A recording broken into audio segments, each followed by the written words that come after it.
I am officially the highest man in Michigan.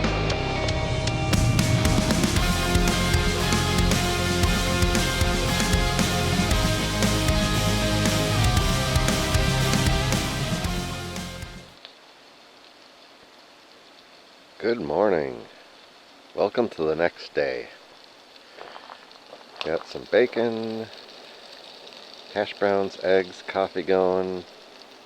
The lake is nice and calm. Slept good.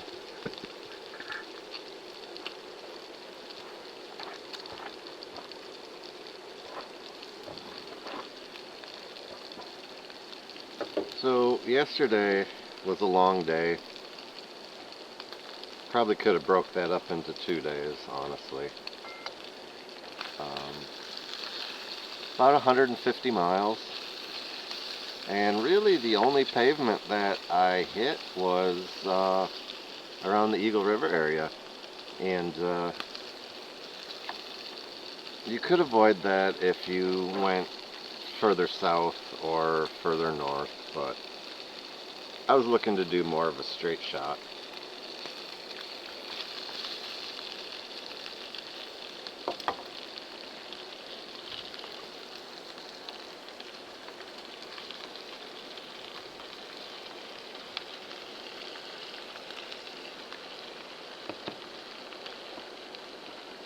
As far as today goes, I don't expect it to be a 150 mile day.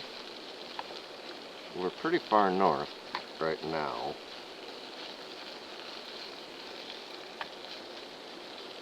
And it is going to be a long day though, because of the trails definitely increase in difficulty and the speed goes down.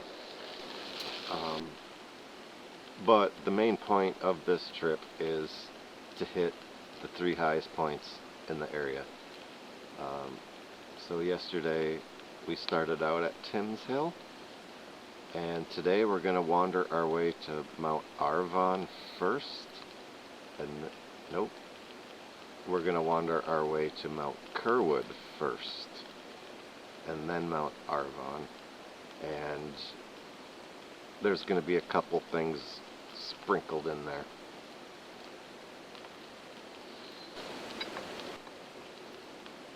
From this point out, I probably won't be giving you many GPS coordinates, because again, this is a choose your own adventure. I'm showing you that there's adventure out there and you need to figure it out. It's not that difficult. There's really no way to fail if you're worried about that.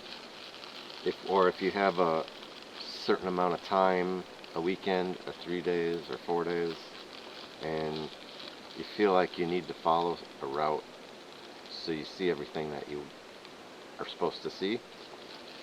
It's not really the way it works up here. Pretty much everywhere you go, you're going to see something that you want to see. So don't worry about following the routes.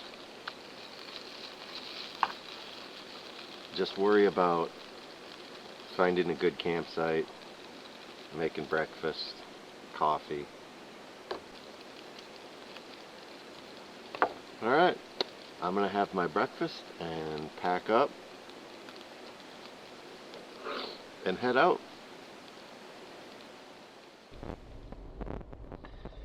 Alright, packed up, breakfast had, coffee made, and 61 degrees, heading north. Beautiful sunny day. I think it's going to warm up really nice today. So from my camping spot on Lake St. Catherine, I'll be heading north and popping out in the town of Sidna. And then from Sidna, we'll be heading north again into the Barren Plains.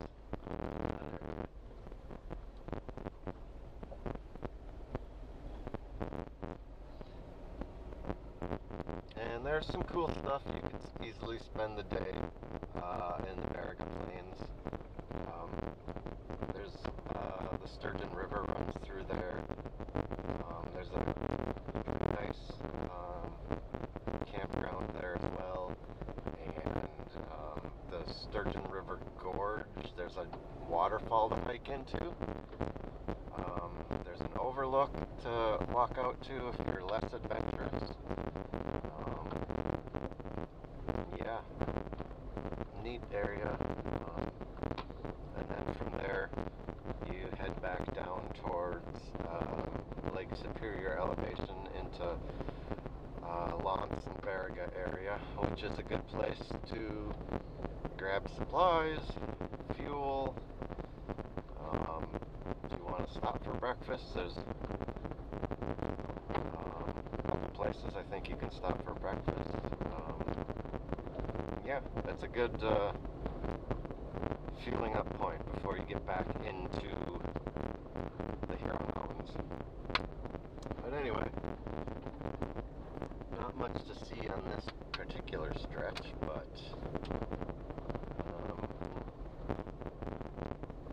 let's go.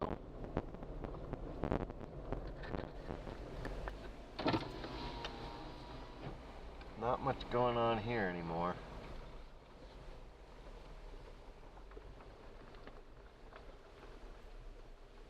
The Rails to Trails program. Oh, look at that old light. If you can see it, it says Sidna on it. That's pretty cool.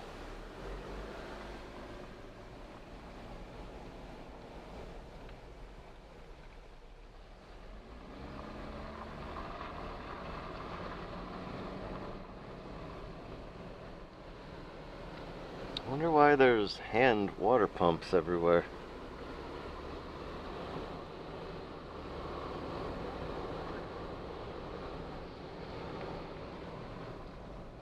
There's still some rail cars sitting on some tracks.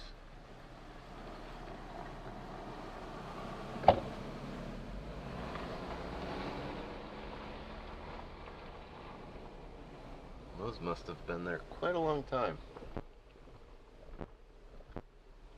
Oh, there's another old lighted sign. Lighted signal?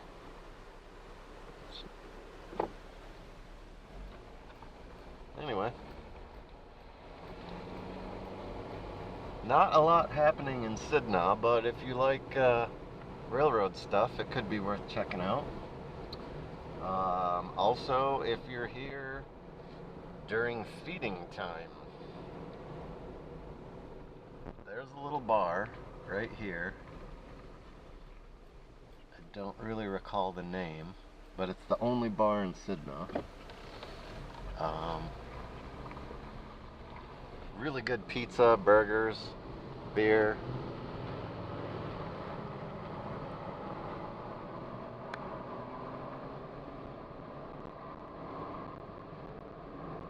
And a short burst on the highway here to the Sturgeon River National Forest area.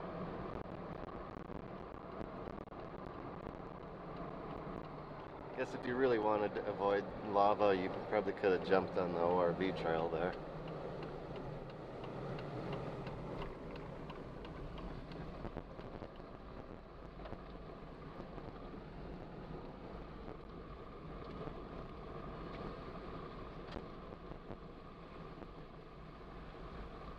And Sidna International Airport. Cool. But anyway, yeah, there's a bar. You can get food, drinks, whatever. I don't believe there's any gas available in Sidna. I don't even know where you would go to get gas at this point, other than Lance. Lance might be the closest fuel. But anyway, I'm gonna shoot up here and check out the Sturgeon River campground, and we're gonna skirt around this wilderness area. Also, as far as Sidna goes, it's a good point to branch off. If you head northeast, you end up in the Sturgeon River Wilderness area and Lance Berga.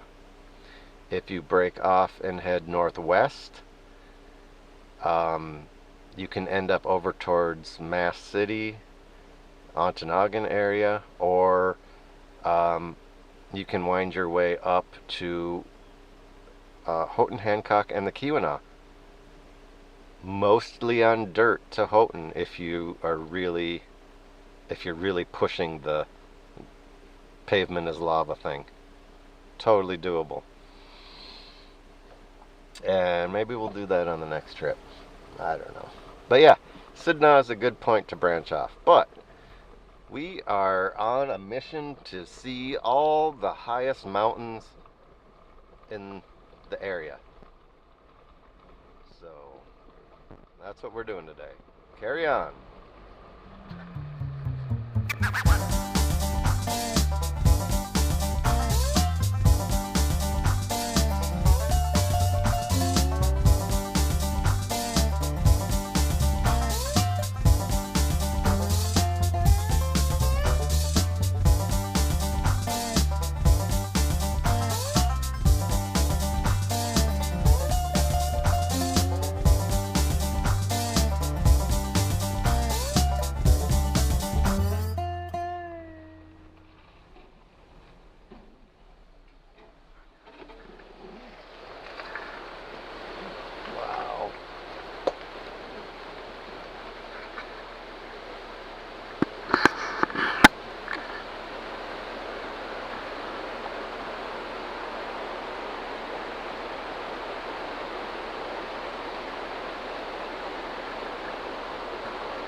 Boy, these national forest campgrounds are getting expensive. Lake St. Catherine, where I stayed last night, was $22 per night, and there was a $5 daily use charge if you wanted to launch your boat there.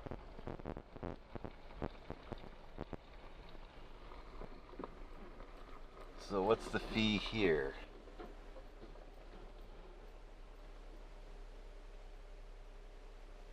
$16? No daily fee. Okay, 16 isn't bad. Wow, in the middle of the week there are people camping here. That's crazy.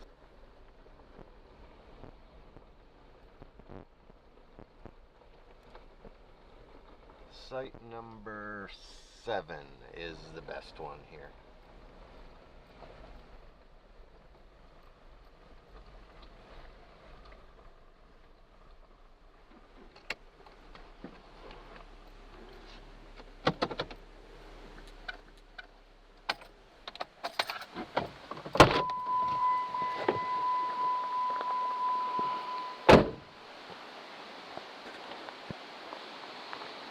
So yeah, if you're gonna stay at the Sturgeon River campground, site number 7 is the one you want.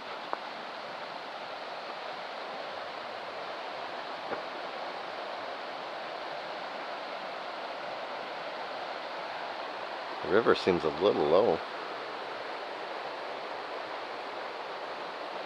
But yeah. Did you listen to that all night? Yup. Nice site. Newer bathrooms. Okay, so $16 isn't bad for this. Why the hell Lake St. Catherine was 22 is beyond me. Alright, let's head out.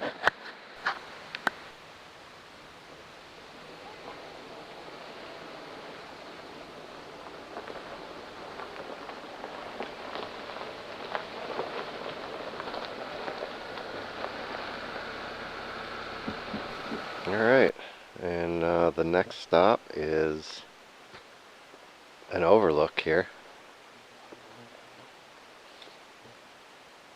Bear's Den Overlook. And if you want to do a hike to the falls, it's the next road up. Sturgeon Falls Trail. It's a pretty aggressive hike down into the canyon, lots of switchbacks. It's pretty cool. Well worth it. But there's the whole Sturgeon River Gorge area. We came in down here in Sidna and followed it up to the campground and all the way up to here.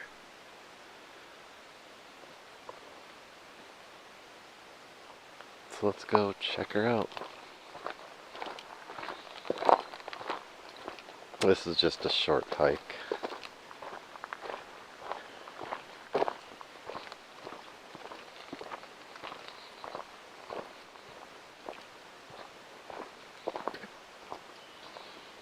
What's this? Protect our valuable oaks.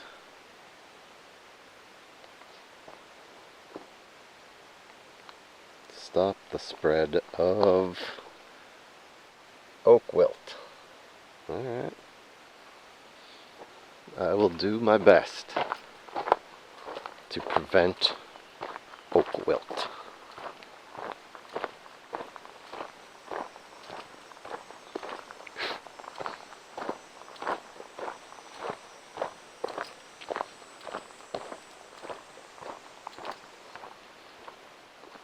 The river is down there. We're at the top of the gorge. The river's quite a ways down.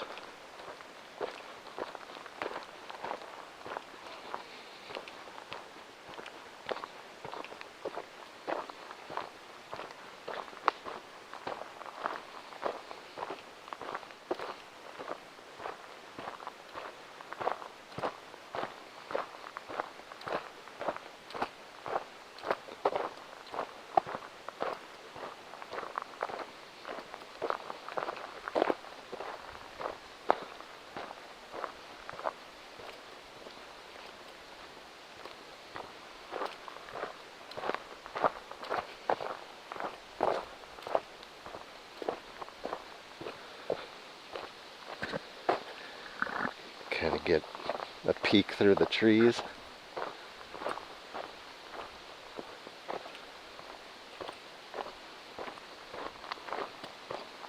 And the keys are jingling.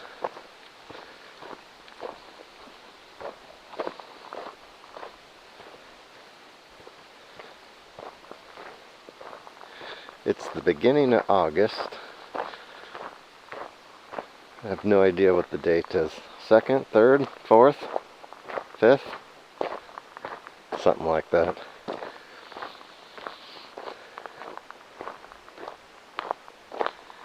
You know, it's a good camping trip when you completely lose track of time. If someone asked me what month it was, I'd have to think for a second.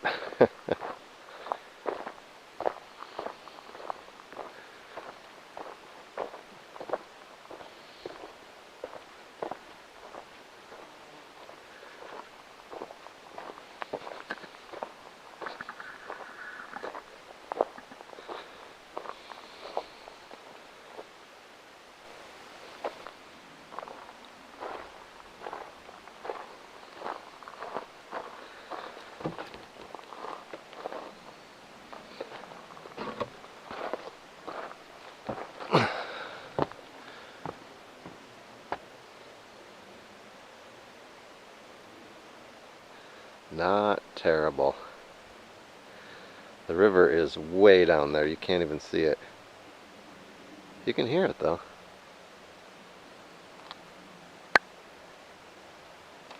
So if anyone tells you Michigan is flat, don't believe them. Michigan, well, when I say Michigan, I mean Upper Michigan, the UP. I don't really know what's going on downstate. I try not to go down there.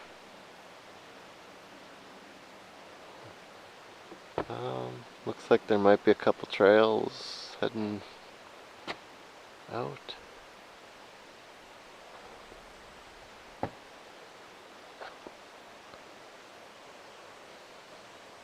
Man. Anyway, that was a nice short walk, cool view,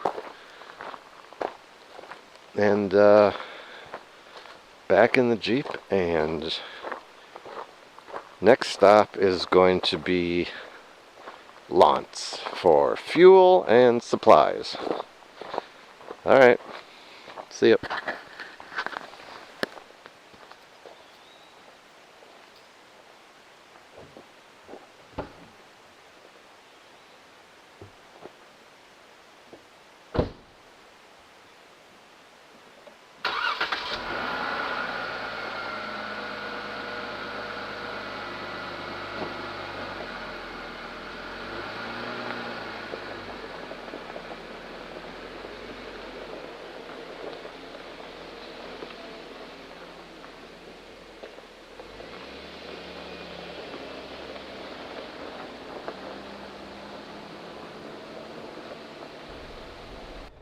Alright, and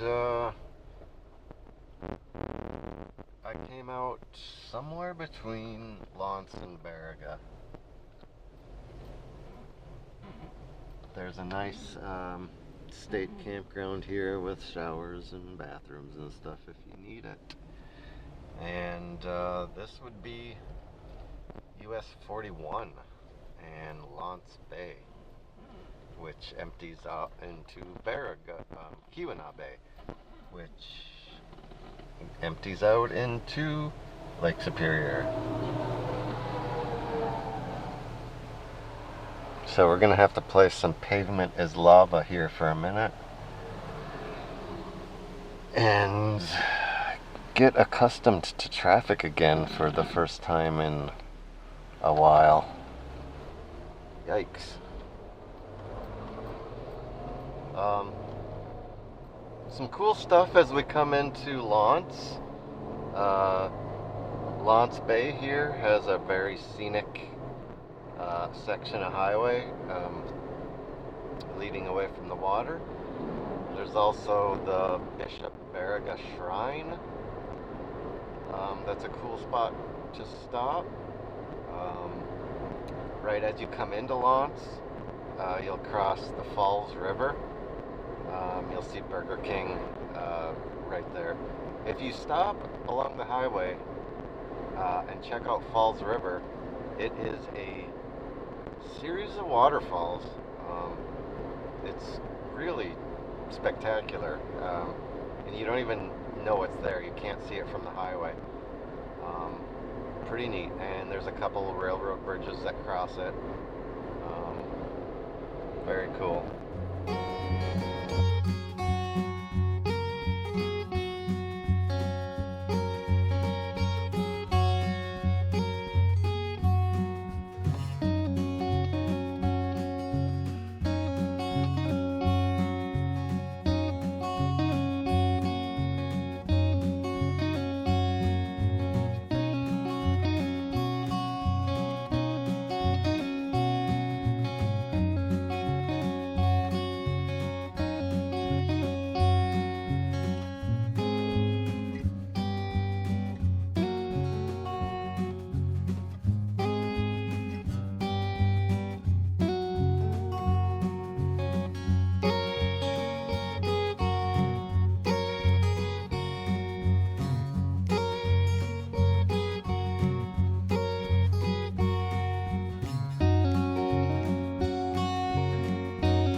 Alright, gassed up and got some supplies and took a ride around Lance a little bit. You definitely want to get gas and fuel up there before you head east any further, because from Lance you can get on a dirt road and you could end up in Michigami, Negaunee, Ishpeming, Marquette, Big Bay, Skanee, Lake Superior. Like, you could spend days back here. But I think I have a route in mind to hit a couple cool things and end up camping on the beach tonight. And roads are starting out pretty, you know, dirt roads.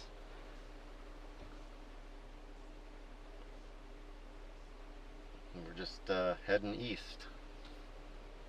So let's see what kind of trouble we can get into. From here on in, the roads get smaller and smaller, and more roads.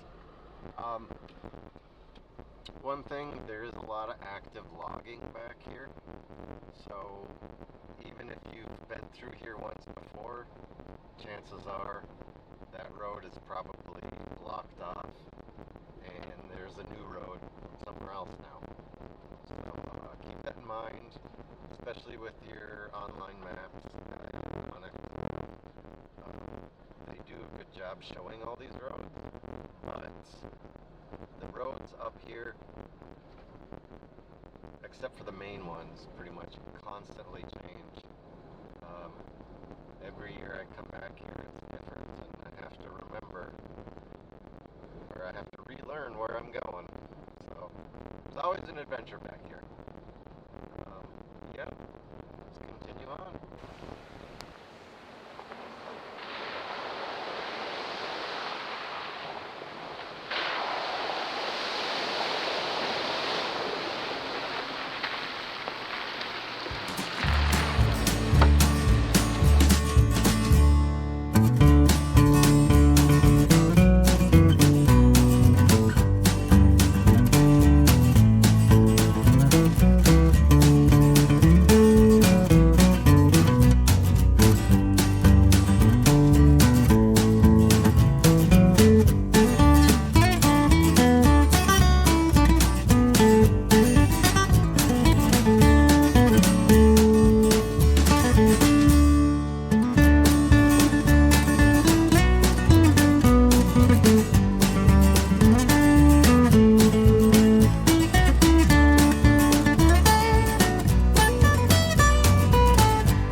So here's a pretty good example of all the roads back here from logging.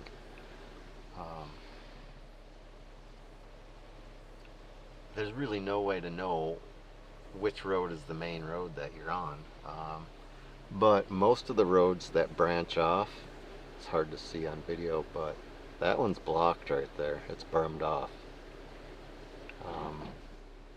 So even at these intersections, typically old roads get bermed off and new roads get made.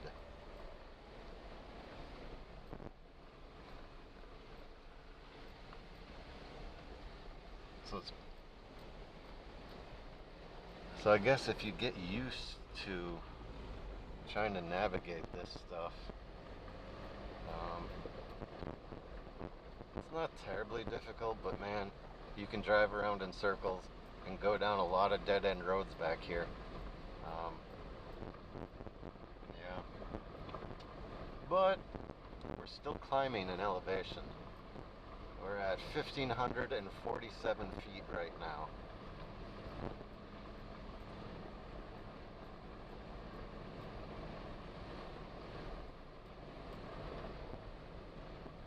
There's a lot of logging back here. More bermed off roads.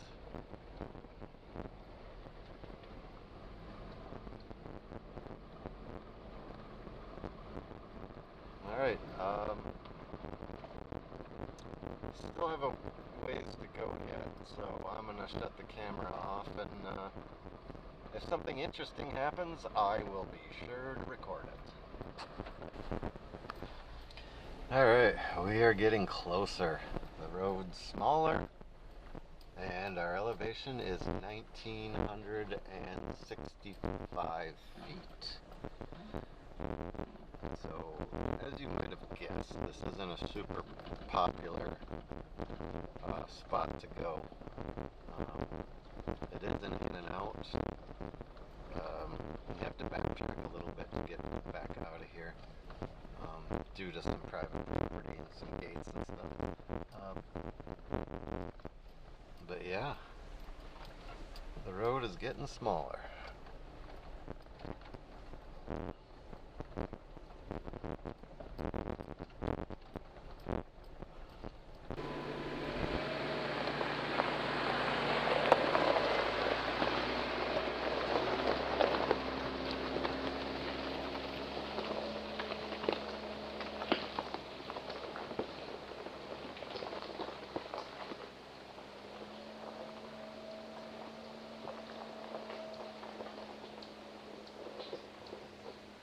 Alright, the road got smaller again, but man, I am right on top of it.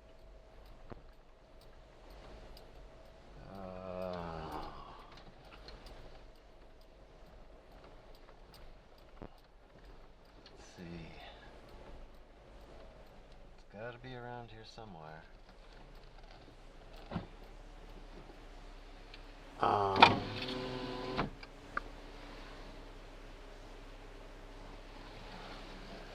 I think it's in here.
All right, we made it. Trail's a little tight. Definitely not full-size friendly.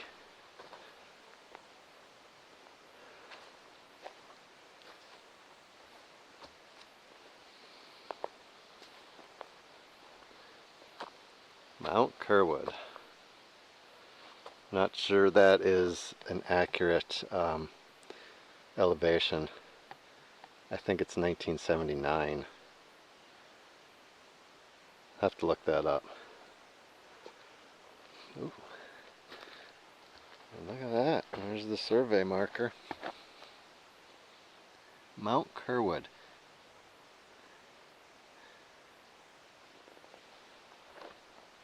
Alright, let's do a 360 shot.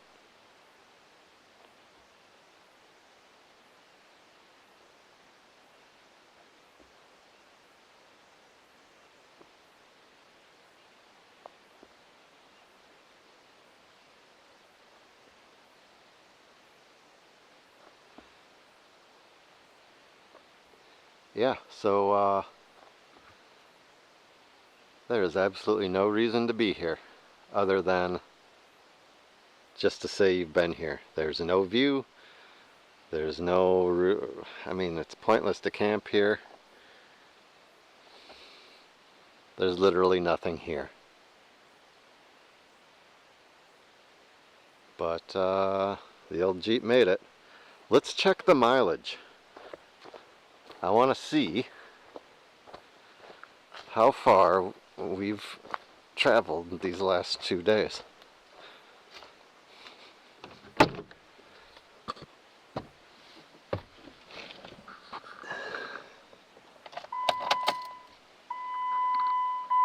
And if you can see that, but trip A, I reset that to 0 at Timm's Hill. 209 miles to get from the highest point in Wisconsin to one of the highest points in Michigan. 209 miles. That was a nice ride.